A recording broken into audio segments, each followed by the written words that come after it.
Hey guys, hope you're doing really well. Today, I want to run you through a little bit more in depth about the topic of nutrition for strength training versus aerobic training. So, this is really important. Obviously, if you do aerobic training on the side of pack strength. So, there's a couple of considerations that we need to talk about before talking about the prescription. So, first and foremost, we need to, understand strength training, what that is, versus what aerobic training is. So, strength training is training to essentially get stronger or to put on muscle, where heart rate is not a consideration and calorie output is not a consideration. It's about the adaptation that we get from pushing the body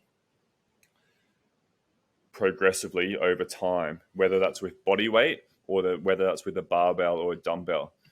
Versus aerobic training is where the focus is on improving the heart's capacity. Okay, so that's typically running, rowing, skiing, all these sorts of things.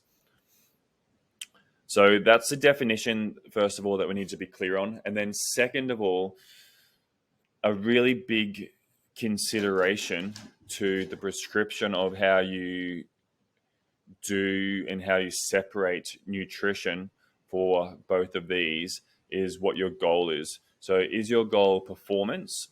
Is your goal more around body composition? So, either putting on muscle or losing fat. Okay, it's going to separate a little bit as to how you might do things.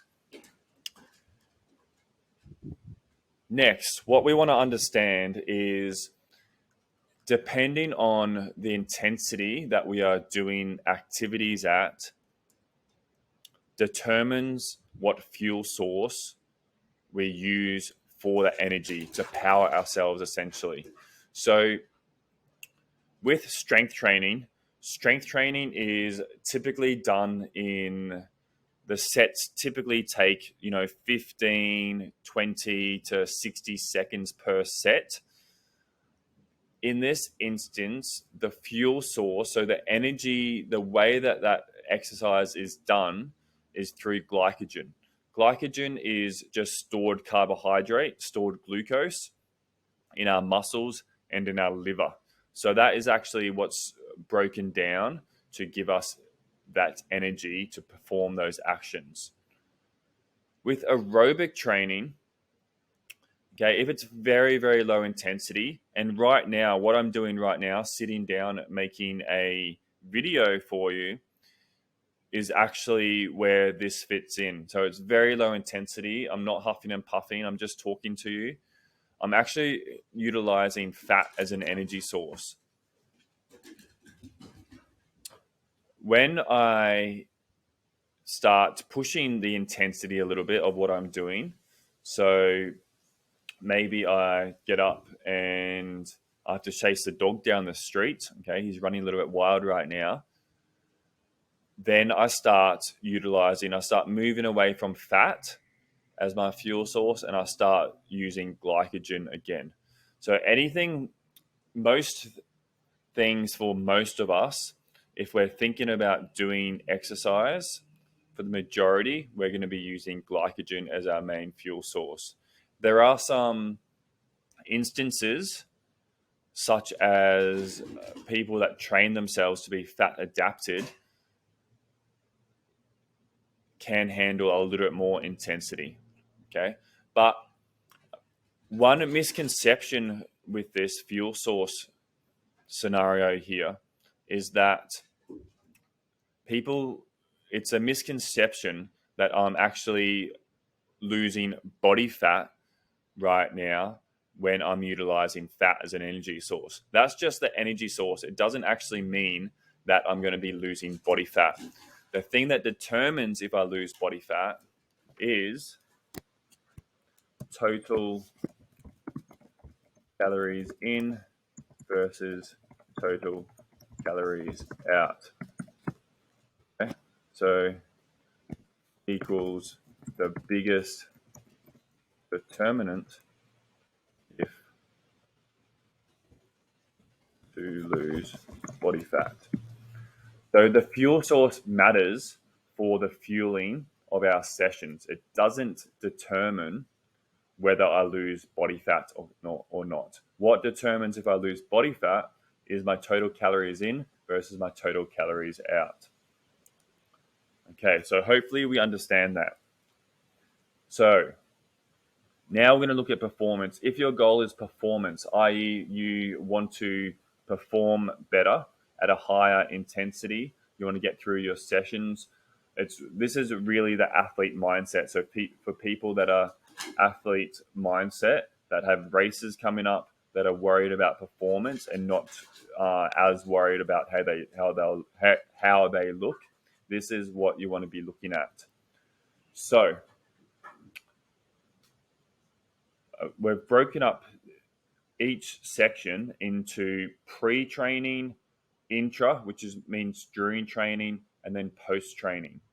So if your goal is performance, for aerobic training, we definitely want to be having, this is obviously context dependent, but I'm trying to give you some rough guidelines. Okay, so take everything with a grain of salt. Obviously, your situation is independent, and yeah, obviously seek more clarification.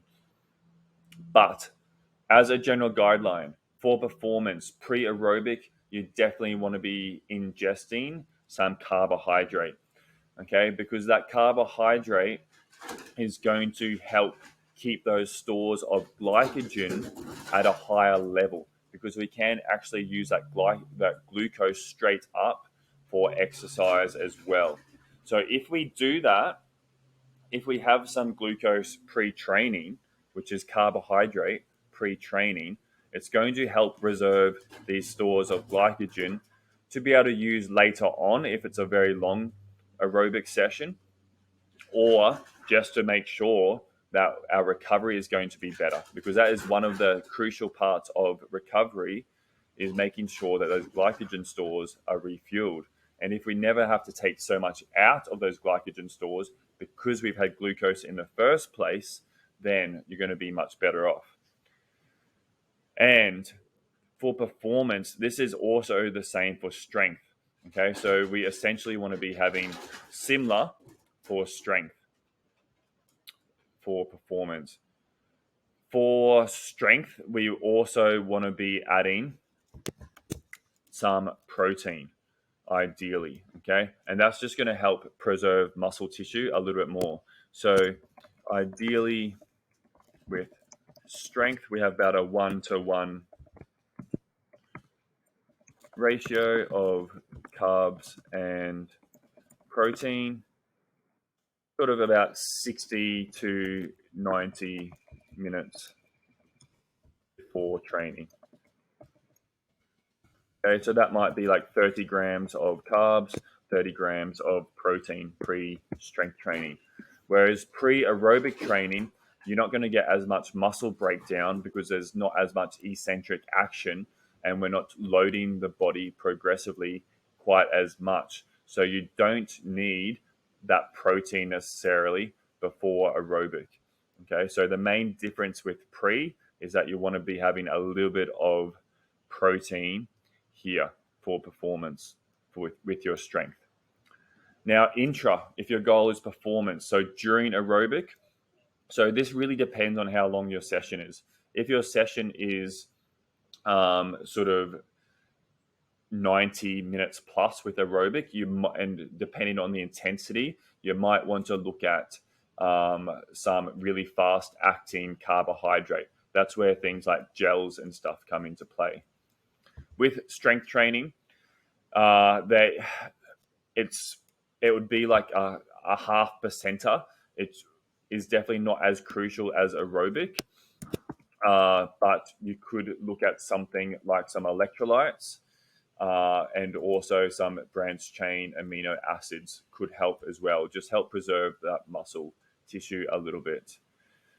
The other thing that I actually forgot to mention for performance is we definitely want, or this is a great time to have caffeine as well pre-training, whether it's pre-aerobic or pre-strength, and that can be up to about 300 milligrams ish of caffeine, which is about like 3 shots or so of caffeine. You can actually go a little bit higher if you need to with that. Intra, so aerobic sessions. I'm just writing this down for you. More than 90 minutes. We want some fast acting carbs, such as gels. Whereas intra strength, not as important.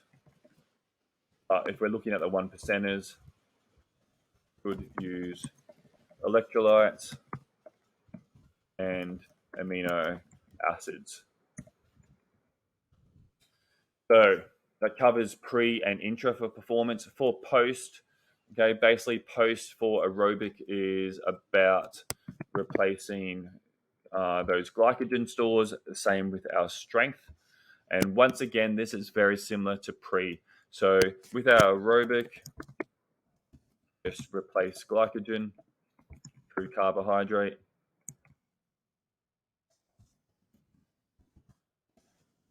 Through carbohydrate. Strength, carb, and protein. Once again, to help that muscle breakdown. With both of these, we want to sort of stay away from ingesting fat because it actually slows everything down, that ingestion. So if you're having fat, you want to make sure that it's further away from pre and post training. In terms of the carbohydrate, something fast acting if you have something else later on in the day, like another session, for example. If you don't have another session sort of in the next 12 to 24 hours, you could get away with not being as pedantic about this and just making sure you're having a little more of a carbohydrate meal later on. Okay, so that ticks off performance. For fat loss, I'm going to try and run through these ones a little bit quicker. For fat loss, okay, for aerobic, the main consideration for fat loss, remember, is total calories in versus total calories out. That's what we need to remember. Okay, that's the biggest determinant whether we lose body fat. So for fat loss, pre-aerobic, you need to weigh up having some carbs pre-aerobic for the caloric cost, for the extra intensity the food will give. So let's say you've got a big aerobic session. It's going to be a tough one. If you do that fasted, so if you haven't eaten, okay, you might, let's say your intensity, you're only able to maintain in sort of a moderate intensity and therefore burn 400 calories. Whereas if you had something pre-training to give you that little bit more energy, so let's say you had 200 calories pre-training, you're going to weigh up whether that 200 calories is actually going to help you push harder for that session and look at that energy cost versus just balancing that out. With our strength, it's the same thing. Okay, we want to balance out that performance with the extra calories that you're putting in. If you feel like you can train completely fine before strength training without any food and your goal is fat loss, then you could train fasted. But if you do that, then you just want to make sure that your post feed down here definitely contains some protein just to help preserve that muscle tissue. Once again, for fat loss, okay, it's the same consideration. For strength, I wouldn't normally worry about it, okay? If your goal is pure fat loss, for strength, I wouldn't worry about it. Also, caffeine here, if you use caffeine. Okay, that's going to help increase intensity of your session, which is going to help increase calorie output, especially in our aerobic stuff. So, intra session, not as concerned when our goal is fat loss as performance. With aerobic, depending once again on the duration. If it's very long duration, then I would still have a look at having something small, fast acting, just to help increase and preserve that intensity across the session. After our aerobic session for fat loss, once again, the main consideration is when are we training again? Okay. If we're training again that day, then I would suggest having some carbohydrate post aerobic just to help replenish those glycogen stores again and to help that recovery. Post strength, so I'm going to write aerobic if training within about 24, or let's say 12 to 16 hours. Ensure there's some carbs. For strength, we definitely want some protein post training, and that's going to help preserve muscle tissue and make sure that we're not losing muscle tissue, because strength training actually breaks down muscle tissue. So we actually go into what's called protein degradation after we strength train. So hopefully that makes sense. I'll try and recap these all really quickly at the end. Last one. So for muscle gain, okay, muscle gain, nutrition requirements, strength training versus aerobic training. The main thing with muscle gain is making sure that we are always fueled. Okay, it's very simple.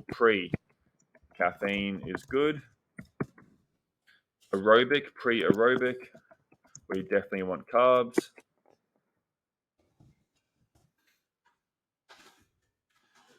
Pre-strength, we definitely want carbs plus protein, and about that 1-to-1 ratio again, ideally. Okay, and obviously we can have more amounts, so bigger amounts. Intra, once again, if the goal is muscle gain, we really don't want to lose muscle tissue. So aerobic, definitely supplementing intra with gels, etc., can help. And then strength, amino acids would be the main one. And then post, definitely both situations for aerobic and strength if our goal is muscle gain.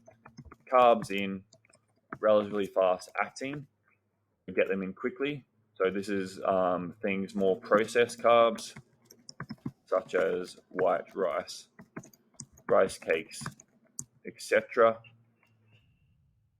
And strength, big amounts of protein. Okay, so hopefully that gives you a bit of a rundown of the differences of how to tackle strength training versus aerobic training with your nutrition. Okay, remember, goal is very important because this dictates what we do essentially. Understanding that different levels of intensity of daily life and of training mean different fuel sources, and remembering that the biggest thing and pretty much the only thing that we need to worry about for fat loss is total calories in versus total calories out. And then we just need to consider the training requirements. So hopefully that makes sense. Please shoot us any questions if you have any at all. But I look forward to helping you more and for you to utilize this information to keep on improving your energy, your body composition, and your performance. Thanks, guys, for watching.